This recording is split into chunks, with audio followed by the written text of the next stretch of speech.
Topic आणि marks आपण मागे लास्ट 2 लेक्चरमध्ये बोललो होतो त्याप्रमाणेच इथंही तो सेम प्रिन्सिपल लक्षात ठेवा. आज उद्देशपत्रिका हा मेजर इम्पॉर्टंट टार्गेट आहे आणि त्यासोबत आर्टिकल 1, 2, 3, 4 कडे आपण जायचा प्रयत्न करू. ॲव्हरेज आयोग दरवर्षी उद्देशपत्रिकेवर एक प्रश्न विचारतोच, पण त्याला पर्यायी म्हणून 1 मार्क 1 ते 4 आर्टिकलबद्दलचा पार्टही आपण कव्हर करू. हे 2 घटक इम्पॉर्टंट आहेत आणि या घटकापर्यंत जेवढी तयारी केलेली असेल त्याच्यावर मी मागे बोललो होतो त्याप्रमाणे 4 शब्द तेवढे लक्षात ठेवा. हमखास जे 1773 पासून 1947 पर्यंत जे ॲक्ट आहेत त्याच्यावर एक प्रश्न इतिहासामध्ये येतो आणि एक प्रश्न पॉलिटीच्या पॉईंट ऑफ व्ह्यूने येतो. आले तर 2 येतात, अन्यथा 1 तरी येतो. हे 1 मार्क लक्षात ठेवा. दुसरा 1 मार्क लक्षात ठेवा तो म्हणजे संविधान सभेवरचा, हे 2 मार्क आहेत. आणि दुसरे 2 मार्क कोणते आहेत तर संविधान सभेच्या समित्या आणि कोणत्या देशाकडून काय घेतलं आहे ह्या 2 पैकी एकावर 1 मार्क येतो. हे 3 झाले. आणि त्यासोबत घटनेचे 22 भाग आणि परिशिष्ट हे 2 करा, त्यापैकी एकावर 1 प्रश्न येतो. असे मिळून 4 मार्क. आणि उद्देशपत्रिका केलेली आहे आणि त्यासोबत भाग 1 हे दोन्ही मिळून दोन्हीपैकी एकावर 1 प्रश्न येऊन जातो. असे 5 मार्क ज्याच्यासाठी 10वीच पाना आपण वाचत नाही तेवढ्यावरून ते मार्क होतात. अगदी सेम असंच प्रिन्सिपल आहे 5-6 टॉपिकबद्दलच इकॉनॉमीचंही. पण माझं सांगण्याचा उद्देश आहे की एवढं कमी वाचून खरंच पास होता येत असेल तर बाकीचे लोक का नाही पास होत किंवा बाकीच्या लोकांना का मार्क मिळत नाहीत. तर त्याचे 2-4 कारणं आहेत. एक उदाहरण म्हणून यांनी काय केलेलं आहे, एवढे 4च टॉपिक करून काय पास होता येतं, सगळे काय लोक वेडे आहेत का म्हणून अख्ख्या पुस्तक वाचलेलं आहे. एक पहिला पार्ट. दुसरा ह्याच्या बाजूच्या त्यांना काय वाटलं, एक पुस्तकच वाचून पास होता येत असेल तर बाकीची दुनिया आम्ही बघितलेली आहे. गाईड एकाकडं आहे, रेफरन्स एकाकडं आहे, नोट्स एकाकडं आहेत, ऑनलाईन क्लास आहे, ऑफलाईन क्लास आहे, 4-4 आहेत. मग हे वाचणारे काय वेडे आहेत का म्हणून त्यांनी 4 पुस्तकं वाचलेत. एकाच पॉलिटीच्यावर 3-3 पुस्तकं आहेत. एक लक्ष्मीकांतचा संदर्भ, रिव्हिजनसाठी म्हणून माइंड मॅप, शॉर्ट नोट्स म्हणून असं माझ्यासारखे एखादे नोट्स 3, चौथा ऑनलाईन क्लास आहे, 5वा ऑफलाईन क्लास आहे. एकाच विषयावर 5-5 केल्यानंतर कसं पास होईल आहे. म्हणून एवढं सगळं करूनही फेल होण्याचे कारण आहेत. आणि यांनी काय केलं, वेळ कमी होता, वाचलायला काही जास्त नव्हतं म्हणून एकच पुस्तक वाचलं होतं आणि त्याच्यावर 2दा-3दा रिव्हिजन केले होते. आणि परीक्षेच्या अगोदर काय करायचं काय नाही करायचं हे फिक्स समजलं किंवा विश्वास ठेवला किंवा ऐकलं किंवा कोणी सांगणाऱ्याने योग्य सांगितलं. आणि पॉसिबल पण त्यांना तेवढंच होतं, वेळेची पुढची परिस्थिती बघितली असता. म्हणून जेवढे 7-8 टॉपिक सांगितले तेवढे बार वाचले आणि बार आतापर्यंत येऊन गेलं होतं, आता पण येऊन गेला. आणि जर नाही झाला तर असंही तसं जाणारच होतं, मग जाईल. पण काही न येण्यापेक्षा काहीतरी येऊन जाईल. हे आतापर्यंतचा 10 वर्षातला इतिहास आहे. म्हणून हे 5 मार्क जे मी सांगतोय हे इथंपर्यंतच्या टॉपिकवरचे आपले कन्फर्म होतील. तसं आपणही हे 5 मार्क प्रिपेअर करून ठेवू आजच्या लेक्चरपर्यंतच्या पार्टमधून. मग आजचा लेक्चर संपला की मग बाकीचे 6 मार्क घ्यायचेत. आता इथंपर्यंत आजचं लेक्चर संपल्यानंतर तुम्हाला 5 मार्कापर्यंतचा प्रपोर्शन मिळतो. आणि तुम्ही हे नोट्स आपला जो ॲपमध्ये हा कोर्स चालू आहे त्या कोर्समधून हे नोट्स घ्यायचेत. तर सरांनी आज अपलोड करतो सांगितलं, मे बी केले असतील तर उद्या वगैरे तुम्ही ते डाउनलोड करून ठेवा. सांगण्याचा उद्देश आहे की नंतर रिव्हिजनला बरं पडेल आहे. अगदी याच्यामध्ये मी पंचायतपर्यंतचे नोट्स दिलेले आहेत तर तेही सगळं करू शकता. आपण एवढा इथे वेळ मिळणार नाही आपल्याला घ्यायला, पण मी नोट्स मात्र सगळे देतोय. एकदा तरी त्याला गो थ्रू केलं तर त्याच्यातून मार्क ऑलमोस्ट सगळे कव्हर व्हायला हरकत नाही. म्हणून ते गोष्ट बघा. आजचं टार्गेट उद्देशपत्रिकाने भाग 1ला बघूयात. सगळं सांगितलं एवढ्यासाठीच की आपण जे काही करतोय ते खूप मेजर इम्पॉर्टंट लेवलचा पार्ट करतोय. त्याला जरी मन लावून ऐकलं, लक्षात ठेवलं तर 1-1 मार्क आपला शेव होईल. ज्या ज्या विषयाचं करतो त्याचे 1-2 मार्क. अगदीच सगळ्या विषयाच्या आता आपण हे 7-8 विषयाची बॅच केली पूर्ण, त्या प्रत्येक विषयाच्या सरांच्याकडून 5-5 मार्काचं जरी काम झालं तरी आपण 40-1 मार्क तरी आपण इथे मिळवायला हरकत नाही. बाकी आत्तापर्यंत जेवढं वाचलंय त्याच्यातून 10-1 मार्क घेतले. तिथं काही थोडंसं डोकं वापरलं, थोडंसं शांत डोक्यानं पेपर व्यवस्थित सॉल्व केला, त्याचे 2-4 मार्क मिळाले. आणि आत्तापर्यंत आयुष्यात जेवढं वाचलं होतं त्याच्या जीकेचा 1-2-4 मार्काचा फायदा झाला तरी काम होऊ शकतं. फक्त काय की थोडं मिळवता आलं पाहिजे, ते हातून गेलं नाही पाहिजे. मग देन आपोआपच आपली बचत मोठी व्हायला लागेल. पहिला पाठ उद्देशपत्रिकेचा सुरुवात करू. कोणत्या देशाकडून जर घेतलंय तर आपण आपल्या देशात घेतलंय अमेरिकेकडून उद्देशपत्रिका. पण जगात कोणत्या देशात आहे तर USA, चीन हे एकत्र लक्षात ठेवा, इराण, फ्रान्स एकत्र लक्षात ठेवा आणि रशिया. किंवा हे जगातले 3 महत्त्वाचे मोठे देश लक्षात ठेवा, जे एकमेकाचे दुश्मन आहेत. USA, चीन आणि रशिया. हे 3 एकत्र लक्षात ठेवा. इराण, फ्रान्स एकत्र लक्षात ठेवा. पण हे 5 लक्षात ठेवा. विशेष महत्त्वाचं काय तर ठराव मांडला होता पंडित जवाहरलाल नेहरूंनी. ठराव मांडला होता कोणत्या दिवशी? 13 डिसेंबर रोजी. ठराव मांडलाय 13 डिसेंबर रोजी आणि ठरावाला मंजुरी मिळाली 22 जानेवारी 47ला पारित झाला. तारखा आयोगाने विचारून झालेला आहे. आणि ह्या तारखांचं विशेष ज्या अनेक पुस्तकात नमूद नाही तो हा पाठ आहे. 22 जानेवारी 47ला जी उद्देशपत्रिका पारित झाली त्या उद्देशपत्रिकेमध्ये स्वतंत्र हा शब्द आहे. कुठे आहे स्वतंत्र शब्द? आम्ही भारतीय लोक एक सार्वभौम स्वतंत्र लोकशाही गणराज्य असं होतं जेव्हा 22 जानेवारीला उद्देशपत्रिका पारित झाली त्या दिवशी. म्हणजे हा शब्द कुठे आहे? सार्वभौम शब्दानंतर स्वतंत्र हा शब्द होता.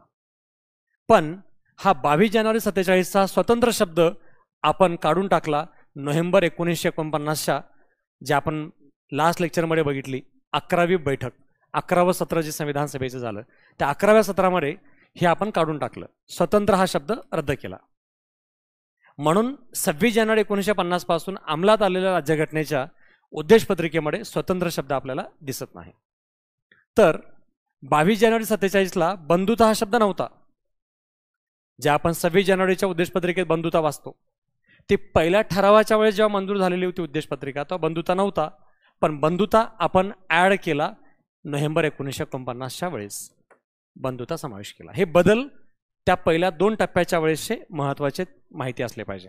त्यानंतर हे झाले 2 बदल म्हणजे 22 जानेवारीची एक उद्देशपत्रिका आणि नोव्हेंबर 49ची एक उद्देशपत्रिका. हे 2 आणि तिसरी उद्देशपत्रिका आहे 42वे अमेंडमेंट 1976. तेव्हा समाजवाद आणि धर्मनिरपेक्ष हे 2 शब्द आपण ॲड केले उद्देशपत्रिकेमध्ये. असे एकूण 3 बदल दिसतात. आणि 4थ्या बदलाचा प्रयत्न झाला 2021 मध्ये आणि 2021 मध्ये राज्यसभेमध्ये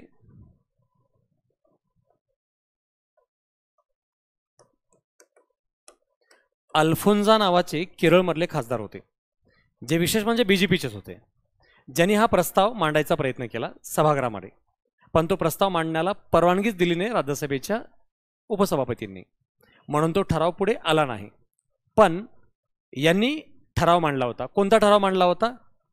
समाजवाद हा जो शब्द आहे त्याच्या अलीकडं समानतावादी असं ॲड करा असं त्यांचं म्हणणं होतं.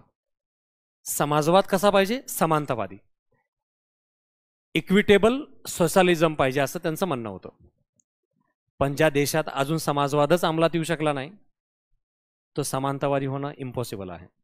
पण यांचं म्हणणं होतं समाजवाद आहे पण एवढ्या लोकांसाठीच आहे, बाकीच्या लोकांना कुठं समाजवाद आहे, कुठं फायदे मिळतात समाजवादाचे. मग हा समाजवाद कसा पाहिजे? समान पाहिजे असं यांचं म्हणणं होतं. पण जिथं आपल्या देशात अजून समाजवाद पूर्ण अंमलात येऊ शकला नाही तिथं समानतावादी येऊ शकणार नाही, म्हणून ते पुढे यायचा प्रश्नच येत नाही. सभागृहात तो प्रस्ताव मांडला नाही. उद्देशपत्रिका न्यायप्रविष्ट नाही, आयोगाने विचारून झालेला आहे, म्हणजे चॅलेंजेबल नाही न्यायालयामध्ये. याच्यावरून आपण कुठल्या न्यायालयात आव्हान देऊ शकत नाही. उद्देशपत्रिका कायदेमंडळाचा सोर्स नाही, म्हणजे भारताची संसद, महाराष्ट्राची विधानसभा कोणते कायदे करताना या उद्देशपत्रिकेला एक सोर्स म्हणून वापरणार नाही. आणि तसंच कायदेमंडळाला मर्यादा पण नाही कुणाची? उद्देशपत्रिकेची. म्हणजे उद्देशपत्रिकेद्वारे ना काही मर्यादा टाकली जाते ना कायदे बनवण्यासाठी हा उद्देशपत्रिका एक सोर्स म्हणून वापरावा असं काही बंधन देण्यात आलेलं नाही. म्हणजे थोडक्यात उद्देशपत्रिकेचा आणि कायद्याचा, कायदेमंडळाचा काहीही प्रॉब्लेम नाही. जे करायचं ते करू शकता. आपल्या घटनेचे आदर्श आहेत हे, म्हणजे उद्देशपत्रिकेतली पहिली लाईन ऑल ही आदर्श आहे. सार्वभौम, समाजवाद, धर्मनिरपेक्ष, लोकशाही आणि गणराज्य. पहिल्या लाईनमधले 5 शब्द. लक्ष्य, उद्देश, न्याय, स्वातंत्र्य, समता, बंधुता जे उद्देशपत्रिकेतल्या सगळ्या लाईनमधला शेवटचा शब्द. सोर्स भारतीय जनता, जनतेनं हे उद्देशपत्रिका स्वीकार केली आहे आणि त्यांच्याद्वारे याबद्दलची अंमलबजावणी कार्य अंमलात येतोय. आदर्श आणि ध्येयामध्ये काय फरक असतं? तर जसं आपण म्हणतो ना की आपले आदर्श APJ अब्दुल कलाम आहेत, तर आपण त्यांच्यासारखं बनवू नाही शकत, पण त्यांच्यासारखे विचार आणि कार्य करण्याचा प्रयत्न आपण करू, हा आदर्श असतो. आणि उद्देश जे पूर्ण करायचं असतं. मग माझे आदर्श APJ अब्दुल कलाम आहेत पण मला PSI व्हायचं आहे, म्हणजे याचा अर्थ ध्येय उद्देश आपलं हे आहे. हा घटक तिथला महत्त्वाचा आहे. मान्यता 26 नोव्हेंबर 1949ला आपण मान्यता दिली आणि घटना अंमलात आली 26 जानेवारी 50 पासून. याप्रमाणे उद्देशपत्रिकेचा हा पहिला पार्श्वभूमीचा पार्ट आहे. त्यानंतर उद्देशपत्रिका कशी आहे त्याबद्दलचे एक एक शब्द आपण इथं समजून घेऊ. आम्ही भारतीय लोक, आम्ही हा शब्द आपण घेतला USA कडून, ज्या आयोगाने विचारलेला आहे. आपण सगळे, मी असं म्हणणं हे कमजोर वैशिष्ट्य आहे. म्हणून आपण घटनेमध्ये जाणीवपूर्वक आम्ही we the people of India हा शब्द घेतला आहे. भारताचे लोक, इंडिया दॅट इज भारत, हे या माध्यमातूनचा अर्थ निघतो. म्हणजे भारत हा शब्दाचा अर्थ इंडिया आहे, इंडिया या शब्दाचा अर्थ भारत आहे. पण दोन्ही शब्द एकमेकाचे पर्यायी नसून दोन्ही शब्द एकमेकांचे पूरक आहेत. म्हणून इंग्लिशमधल्या राज्यघटनेमध्ये we the people of Bharat असं नाही, we the people of India आहे. पण मराठी किंवा हिंदीमध्ये लिहिताना आम्ही भारतीय लोक, हम भारत के लोक असं शब्द वापरला गेला आहे. म्हणजेच भारत वापरतात हे लक्षात ठेवायचं आहे. म्हणून इंडियाचं मराठी अर्थ भारत आणि भारताचं इंग्लिश अर्थ इंडिया असं नाही, दोन्ही पूरक आहेत. त्याचा इंग्लिश मराठी अर्थ असा शब्द वापरला जात नाही, हे माहिती असलं पाहिजे. भारताचं एक सार्वभौम म्हणजे इंडिया सॉव्हरेन आहे. सॉव्हरेनचा अर्थ भारतावर कुणाचं राज्य नाही, भारत कुणाच्या आधिपत्याखाली नाही, भारत कुणाला बांधील नाही. कायदे, नियम, आदेश, सूचना याच्या साईड जे काही करायचं आहे त्याबद्दल भारत इंडिपेंडंट आहे.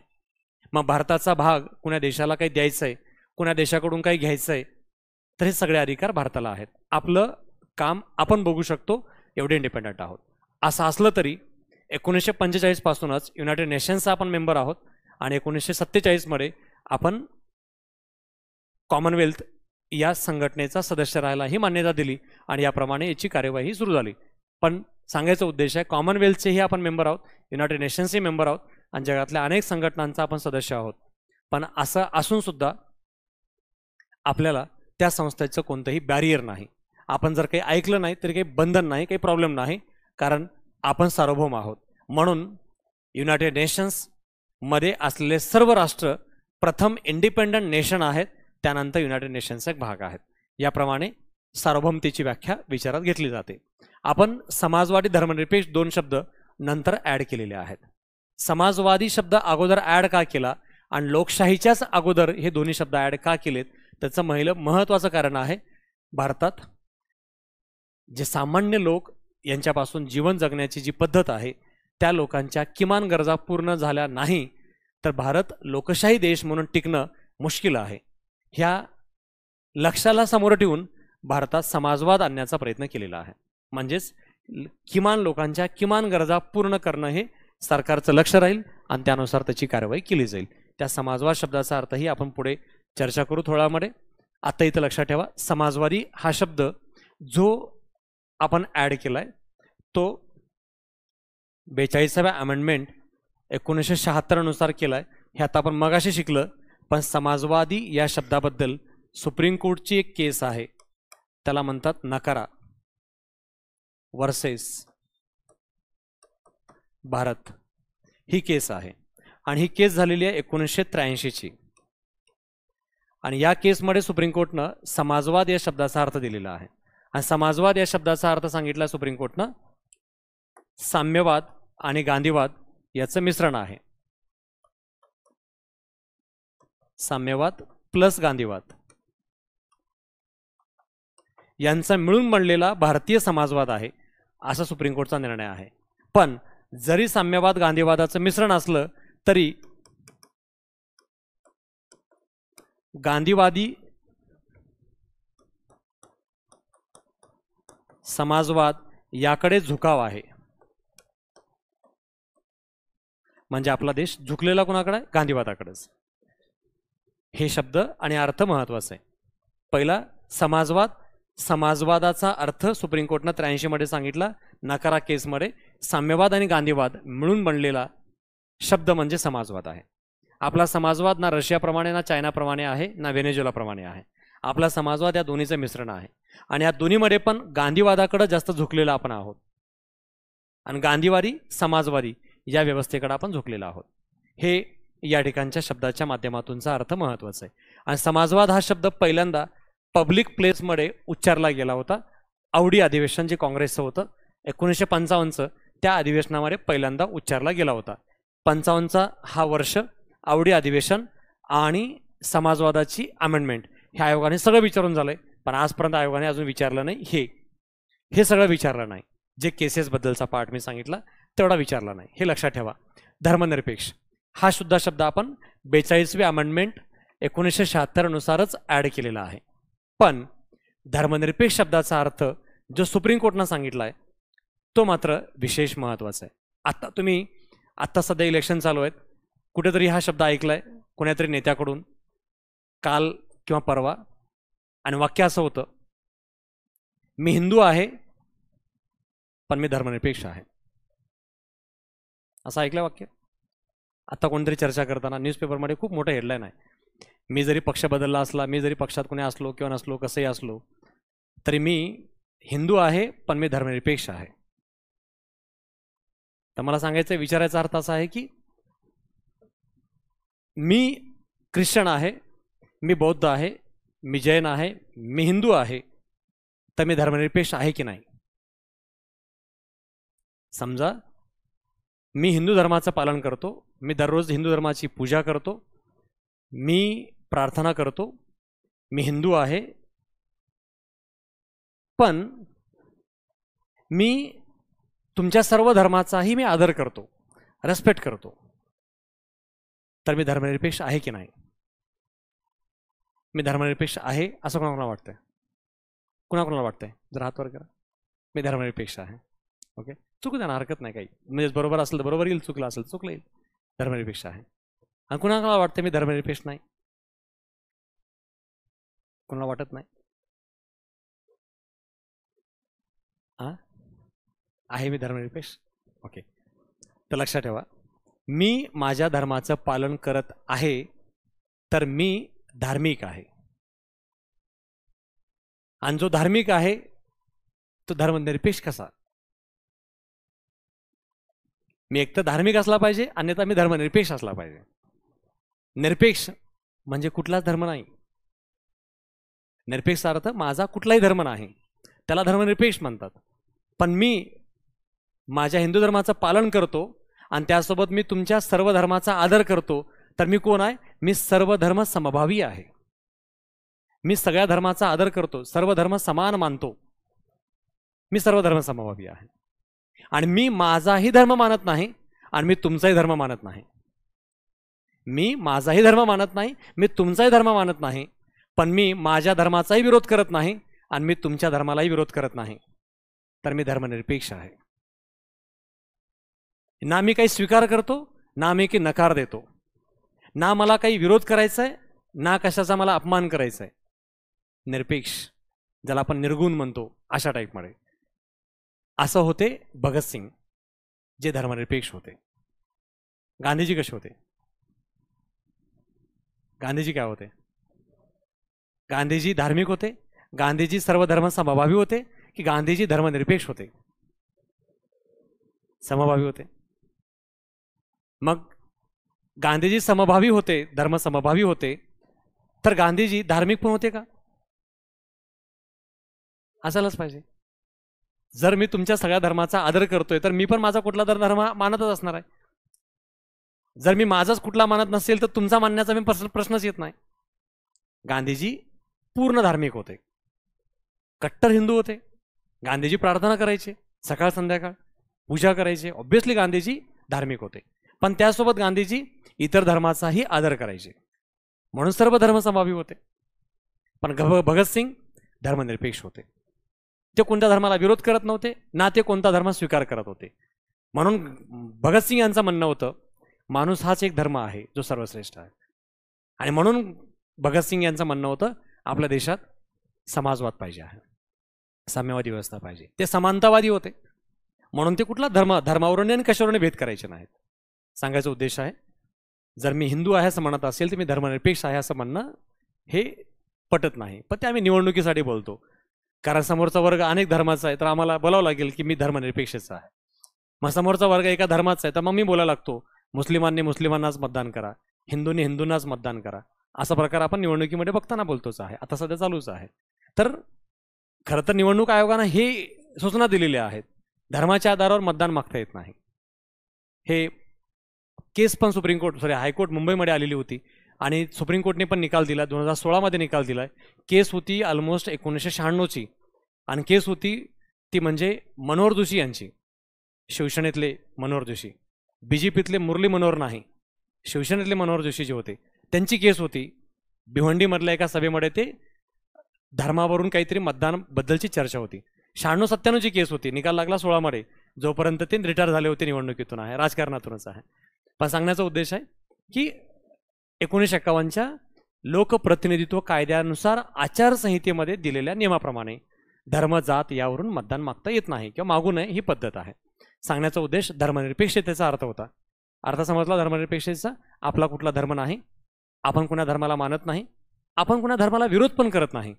हे 3-4 वाक्य लास्ट इयरच्या मेन्सला विचारलेत आयोगाने, जसाच तसं वाक्य विचारलं. धर्मनिरपेक्षमध्ये पुढीलपैकी कशाचा समावेश होत नाही.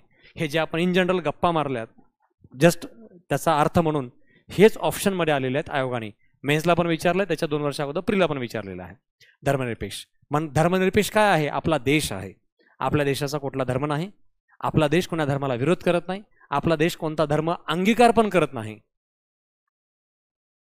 मग आपला देश काय सांगतो?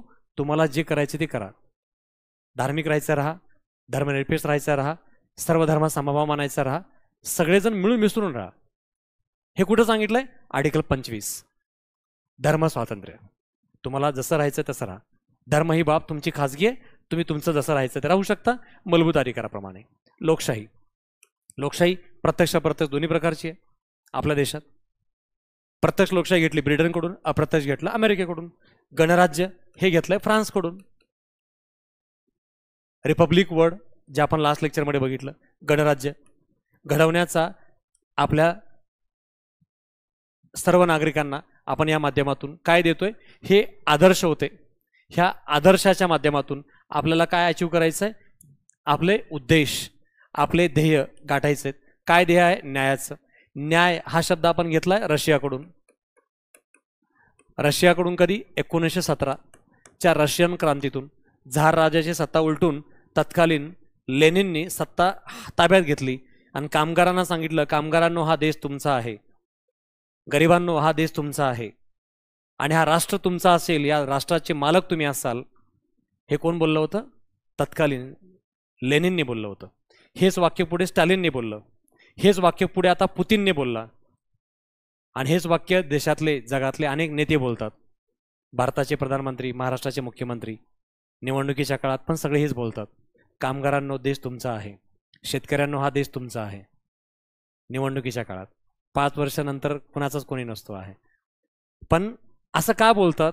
तर देश कुठलाही असतो लक्षात ठेवा, त्या देशात सर्वाधिक लोक गरीब असतात, सर्वाधिक लोक शेतकरी असतात, कामगार असतात आणि सर्वाधिक लोक मतदान करतात आणि त्या सर्वाधिक लोकांना मतदान करणाऱ्यामध्ये पण हेच गरीब लोक असतात.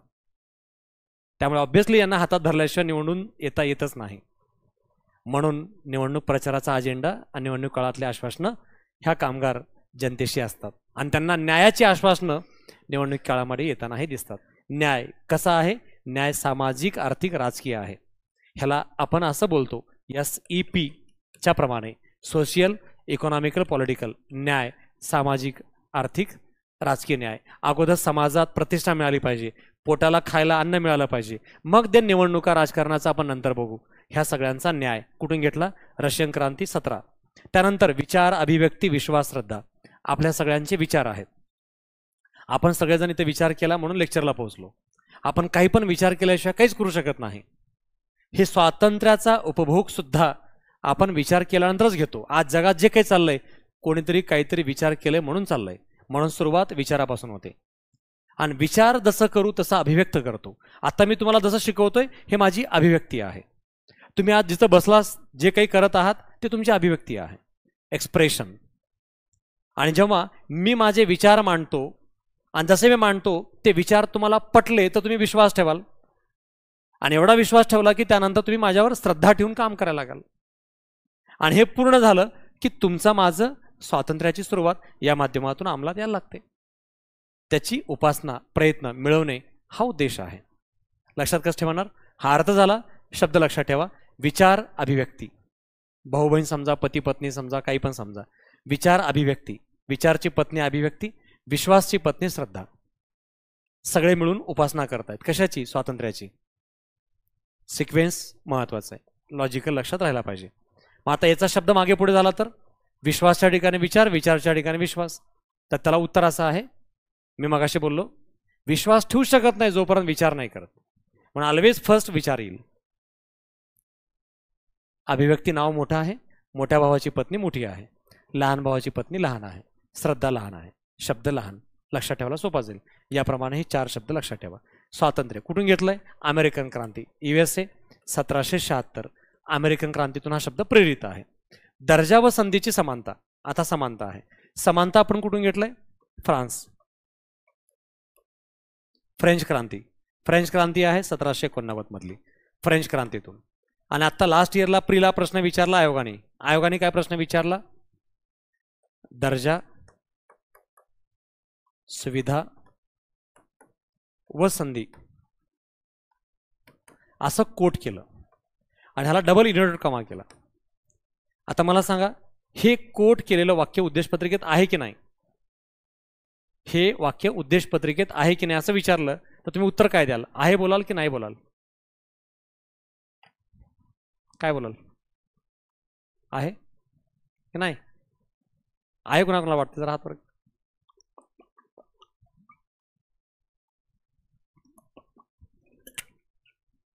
येस आहे. येस. अजून कोणाला वाटतं आहे?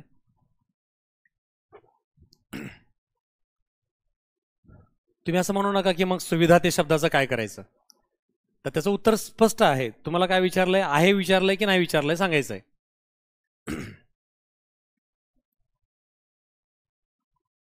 काय उत्तर काय द्याल? आहे कुणाकोणाला वाटतंय? आहे वाटतंय. ओके. आणि नाही असं वाटतंय? नाही. कुणाकोणाला वाटतं नाही असं? ओके.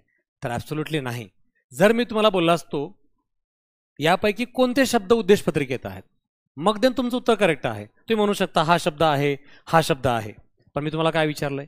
हे विधान, हे वाक्य उद्देशपत्रिकेत आहे का? आणि अख्ख्या जनतेनं हेच चुका केलेल्या आहेत. एक तर जनतेला आठवत नव्हतं हे सुविधा आहे की नाही. मग जनतेला वाटलं दर्जा संधी तर आहे असं दिसतंय, मग हरकत नाही हे उद्देशपत्रिकेत असेल, अजून बाकी कुठं असेल आहे असं तर काही मूलभूत अधिकार वाचल्यासारखं वाटत नाही. आणि मार्गदर्शक तत्वामध्ये तर आपण हेडलाईन शिवाय काही बाकी खाल्लं वाचत नाही. आणि हे वाक्य राज्यघटनेतल्या आर्टिकल 38 मध्ये आहे. आर्टिकल 38 मध्ये आहे, उद्देशपत्रिकेत नाही. आणि ते करून कोट करून विचारलंय म्हणजे हे विधान बनतं, वाक्य बनतं. म्हणून वाक्यानुसार नाही, शब्दानुसार बघितलं तर हे दोनच आहेत. म्हणून हे वाक्य चुकलं. पण आयोग काय करतंय? तुम्ही वरवरचं वाचता, गाईडची भाषा बघता, त्यामुळे तुम्हाला शब्दातला फरक कळत नाही, मग तुम्ही अंदाज करायला लागता. असं करायला लावतात चुका. मग आपण आता वाटतं की ठीक आहे हे तर 3 शब्द आहेत, अजून काय उद्देशपत्रिका एकच पानाची तर आहे, 5 मिनिटात संपते, त्याला एवढा 1 तास कशाला पाहिजे? तर त्याचं कारण हे आहे, ते एकाच पानावर दरवर्षी एक प्रश्न विचारतात. म्हणजे ते किती हुशार असणार आहेत. आणि आपण किती वेडे असू की एकाच पानावरचा एक प्रश्न येत असतो पण ते एक पान पण परफेक्ट बनत नाही. हा त्याचा मेन ऑब्जेक्टिव्ह आपल्याला डायव्हर्ट करताना दिसतो. म्हणून तशा चुका होऊ द्यायच्या नाही. तर लक्षात ठेवायचं इथं दर्जा संधीच आहे आणि हे वाक्य पूर्णपणे राज्यघटनेत आर्टिकल 38 मध्ये आहे. ते वाक्य कुठं कसं आहे हे सगळं मी त्या नोट्समध्ये स्ट्रक्चराइज केलेलं आहे. त्याला एक बार बघा, तुम्हाला बारीक सारीक गोष्टी कळतील आहे. निश्चितपणे प्राप्त करून द्यायचं आहे. त्या सर्वांमध्ये व्यक्तीची प्रतिष्ठा, राईट टू डिग्निटी हे महत्त्वाचं आहे. ते सुद्धा आपण उद्देशपत्रिकेद्वारे समावेश केलेलं आहे. राष्ट्राची एकता आणि एकात्मता, युनिटी आणि इंटिग्रिटी. यामध्ये युनिटी ऑलरेडी होतं, इंटिग्रिटी आपण नंतर ॲड केलेलं आहे. इंटिग्रिटी आपण 42वी घटना दुरुस्ती 76 नुसार ॲड केलेला आहे. युनिटीमध्ये देशातील जनतेतील एकता आहे, एकात्मतेमध्ये देशाची भौगोलिक एकात्मता आहे. या माध्यमातून त्याचा घटक या अंतर्गत माहिती असावा. बंधुता प्रवर्तित करण्याचा संकल्पपूर्वक निर्धार करून आमच्या संविधान सभेत, म्हणजे हे सगळं जे आहे ते डेव्हलप करायचं आहे आणि आपल्याला विकसित करायचं, अंमलात आणायचं आहे. त्याबद्दल संविधान सभेनं 26 नोव्हेंबर 49 रोजी संविधान हे आपण अंगीकृत केलंय. अधिनियमित, अंगीकृत म्हणजे आपण स्वीकार करणे, अधिनियमित म्हणजे लॉ ॲक्ट करणे, अंमलात आणणे कायद्याने. हे करून आपण अर्पण करत आहोत. म्हणजे आज ते स्वीकार केलेलं आहे